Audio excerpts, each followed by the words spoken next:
One evening in 1948, the President of the United States evaded the press, his entourage, and some of his Secret Service agents to sneak off and attend a Master Mason degree at Beech Lodge number 694 in Indianapolis.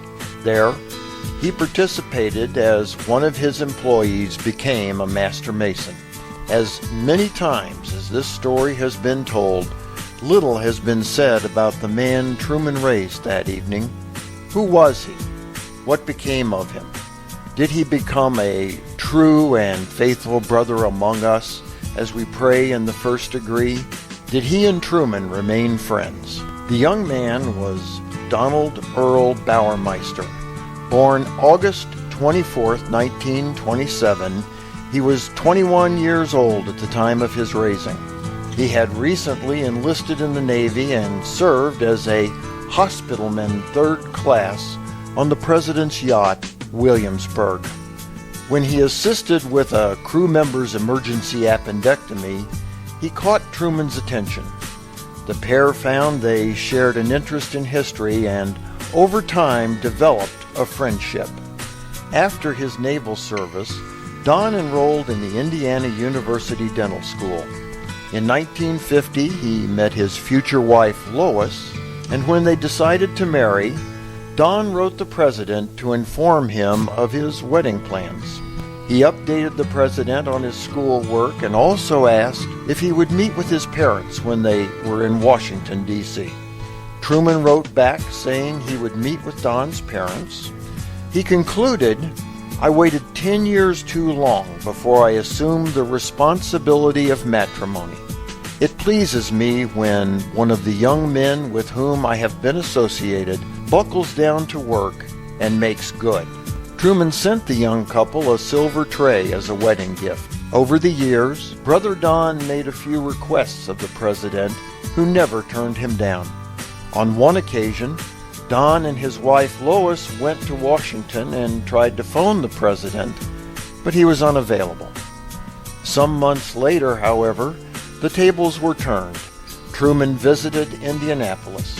Once there, he went to his friend's house only to find he was out of town. In 1951, Don traveled to Washington, D.C. While there, he went to the White House unannounced and asked to see the President. Matthew J. Connally, who was Truman's personal secretary, said Truman was too busy to break away. Brother Bauermeister urged Connally to contact the President anyway, which Connally reluctantly did. The Korean War was raging, the Middle East was in turmoil, and the President had a crammed schedule. He literally had the weight of the world on his shoulders. Yet, he made time to see his young friend. The pair exchanged gifts, Christmas and birthday greetings. Bauermeister sought out Truman's advice on several occasions. Truman counseled him on subjects including masonry, schooling, and a career choice. On the President's 65th birthday, Don sent him a fifth of Old Granddad. One would assume Brother Harry enjoyed that more than the accompanying card and the not-so-subtle reference to the President's increasing age.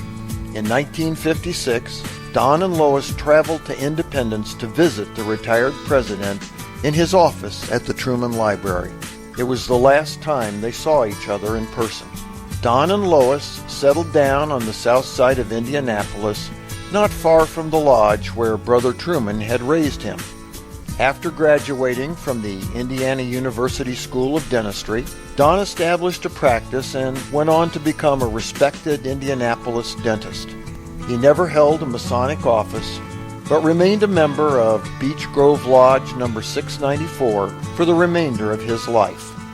Don passed away on August 5, 1994, at the age of 66.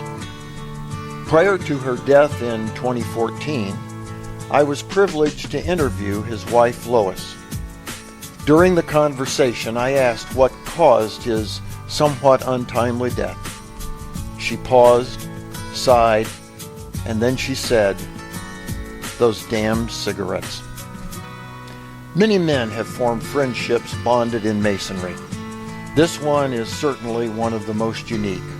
It was a friendship between two very different men.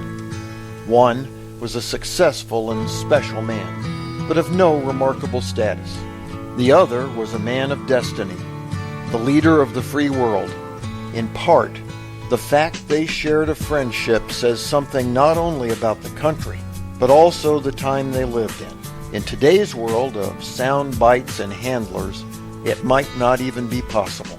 Truman easily could have declined to attend Donald's raising, but he didn't, and both men's lives were richer for it. For the Whence Came You podcast, this is Steve Harrison with the Masonic Minute.